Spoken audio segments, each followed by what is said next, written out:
Fala, Virou Liquidez! Tudo bonzinho com vocês? Vamos lá para mais um sextou aí, sextou de negociações, mais um vídeo aí para o canal, mostrar para vocês aí qual que foi minhas análises e as minhas operações aqui para o Nasdaq.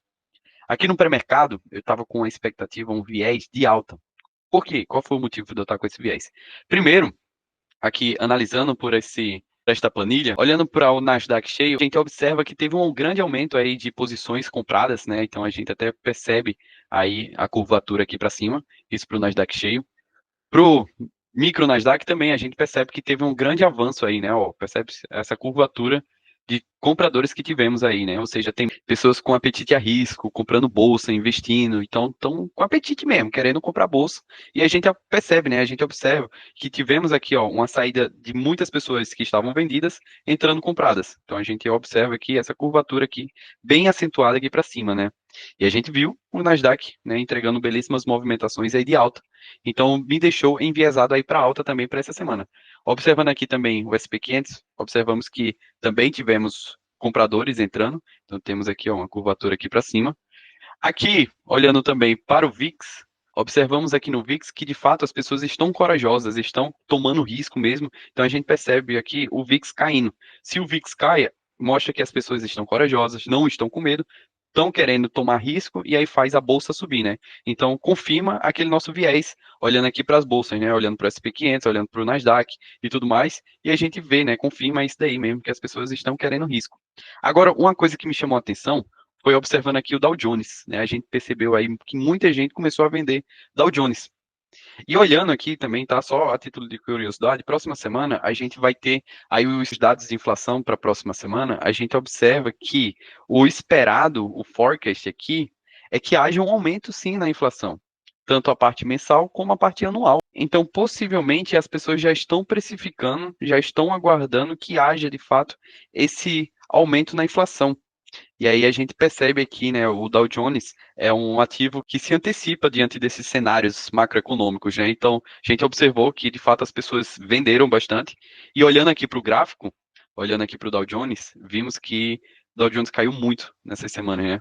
Desde o dia 3 de julho, né, o Dow Jones vem caindo bastante, né? Então, foi um ponto de atenção, né, uma curiosidade aí, né, que com essa planilha a gente consegue confirmar essas movimentações que as instituições têm feito, né? Então, por isso, para confirmar, né, foi para ditar o meu viés aqui para o pré-mercado, para alta no Nasdaq. Então, o mercado aqui tinha segurado nesse fundinho de canal, ele deu uma boa estrutura aqui para cima. Aqui ontem à noite fez o mercado cair, né, 200 pontos reto.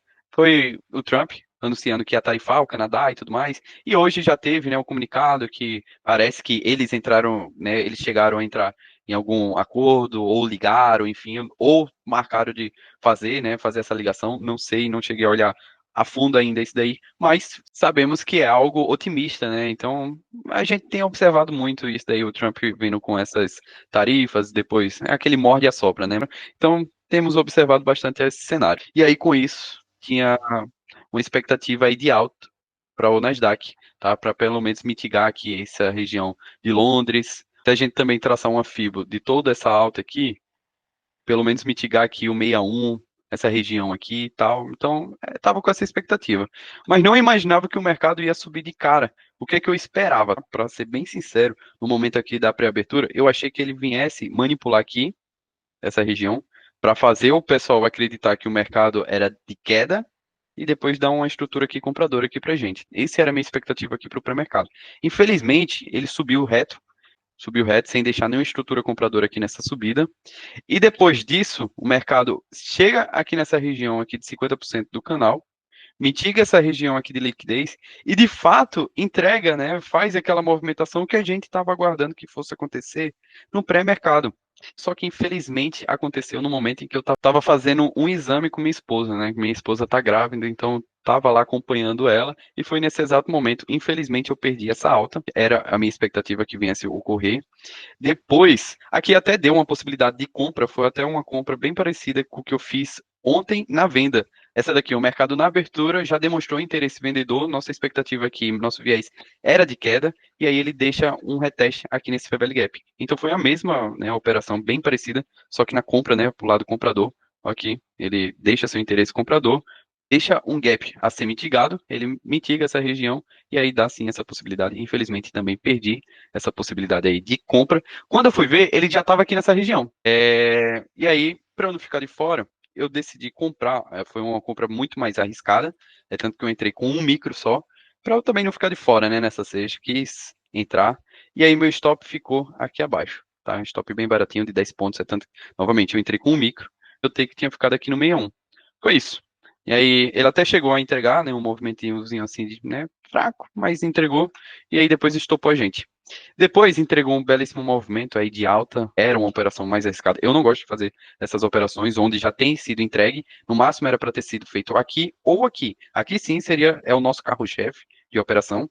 Depois de o mercado ter mitigado aqui no 61, dessa FIBO, ter chegado aqui nesse break block, pro gráfico de 2 horas, então se a gente botar aqui, né, apagar aqui tudinho, botando as 2 horas, a gente tem aqui um break block, aqui ele mitiga essa região. Se a gente colocar também aqui uma POC dessa subida aqui, ele mostra pra gente dois picos de volume, né, que ocorreu durante essa alta aqui, acumulativa. Foi essa daqui foi o maior, e tivemos essa outra aqui, onde o preço estava cravado em cima dela. E aqui também a gente tem um Fair Value Gap, aqui nessa região. O mercado também crava em cima dela e dá aqui uma oportunidade de venda nessa região. Mas eu não peguei, tá? Não peguei, meu viés aqui estava comprador, a gente estava aqui ainda na rua, né? Depois eu vim pegar aqui, ó, foi por aqui que eu fiz a compra, deixa eu ver, acho que foi nesse reteste desse Fair Value Gap grande aqui, ó, que era onde eu gostaria de ter comprado, né, na minha segunda compra, minha segunda cartela de compra seria aqui nessa região. Aí ele mitiga aqui, toca no 50%, rompe um Fair Value Gap aqui, vendedor, e aí deixa novamente seu interesse comprador nessa região. E aí eu aguardo um reteste, né? Eu aguardo ser formado um reteste aqui, não ia comprar direto, né, após esse rompimento. Quando ele chega aqui a retestar essas regiões de FIBO, fui aguardar essa movimentação ocorrer em 1 minuto. Como é que ia ser a reação do preço dentro do tempo gráfico aqui de 1 minuto? Eu observo essa micro Fair Value Gap aqui e o preço rompendo esse Fair Value Gap aqui nesse candle, né, demonstrando seu interesse comprador aqui nessa região. Aí eu fui, né, após essa reação do preço, decidi comprar aqui, o stop ficou um pouco mais curto, né, porque aqui deveria ter se ficado, né, caso a gente entrasse aqui nesse reteste, o stop ia ficar aqui nesse fundo. Só que como eu observei, né, foi rastrear no tempo gráfico menor, então vi essa possibilidade e pus o stop aqui mesmo. E o take, eu gostaria muito que o preço estivesse pelo menos aqui nesse 50%, ou então até nesse topinho aqui de canal. Só que aqui também tinha esse topo, né, porque a gente tinha essa região que era super importante e tínhamos esse topo aqui relevante. Então fui ver como é que o preço ia reagir ao tocar nessa região. E aí eu vou, né, o mercado reage super positivo, né, a gente entrega uma movimentação aí reta de vários candles consecutivos aí de alta. Quando eu observo que o preço mitiga essa região e já começa a aparecer um fluxo de ordens vendedoras, eu decidi sair aqui, tá? No stop game mesmo. Risco retorno aí de 4 para 1, maravilha. Lindo, lindo, lindo. E depois até o preço chegou, né, a ficar testando essas regiões e tudo mais. Ele até mitigou no 50% daquela região que a gente tinha observado, que estava querendo, né? Mas foi isso. Semana finalizada com sucesso. Vou mostrar aqui um print da operação, mas tem outro detalhe que eu esqueci de mostrar para vocês. Outro gatilho que me fez estar enviesado aqui na alta. É até um conselho que eu dou para vocês. Sempre analisa o VIX. Então, terminou de analisar o Nasdaq, vem analisar o VIX, né? Marcou ali todas as suas regiões, tá tudo bonitinho ali para o Nasdaq, você já definiu qual que é o seu viés, vem analisar o VIX, faz também todas as marcações, tenta definir qual que é o seu viés para o VIX e tenta bater, né? Fazer eles dois conversarem. Lembrando, né, novamente, eu sempre falo do VIX e sempre ressalto esse conceito. O VIX é inversamente correlacionado com o Nasdaq. Se o VIX cai, o Nasdaq sobe. E se o VIX sobe, o Nasdaq cai. Simples assim. Vocês forem pesquisar aí no Google, YouTube, enfim, vão encontrar bastante coisa. Mas, a grosso modo, é isso. O VIX é considerado o índice do medo. Então, se as pessoas estão corajosas, estão com apetites, a tomada de risco faz com que o VIX caia, ou seja, estão perdendo o medo, estão ficando corajosas, fazendo o Nasdaq subir. Se as pessoas estão com medo, estão com receio, pânico, caos, enfim, faz o VIX subir e o Nasdaq cair. Fechou? Então faz os dois conversarem, tá? Faz eles dois se entenderem e fazer com que as suas análises batam um com a outra. Se você pensa, putz, eu tô com um viés aqui de alta pro Nasdaq. Aí você vai olhar o VIX e fala, meu, o VIX aqui eu também tô com viés de alta. Então alguém tá mentindo, alguém tá errado. Tenta analisar novamente, faz, né? Olha os tempos gráficos maior e tudo mais, enfim. Beleza? É isso. Então, aqui, olhando no tempo gráfico de 15 minutos, a gente tinha essa região aqui de Fibo. O mercado estava cravado em cima dessa região, no 50%, e também tínhamos essa região aqui de pavio. Marquei toda essa região aqui, ó, que foi dada como uma rejeição. E o mercado também estava segurando dentro dos 50% aqui desse pavio. Aqui também foi formado um gap de alta.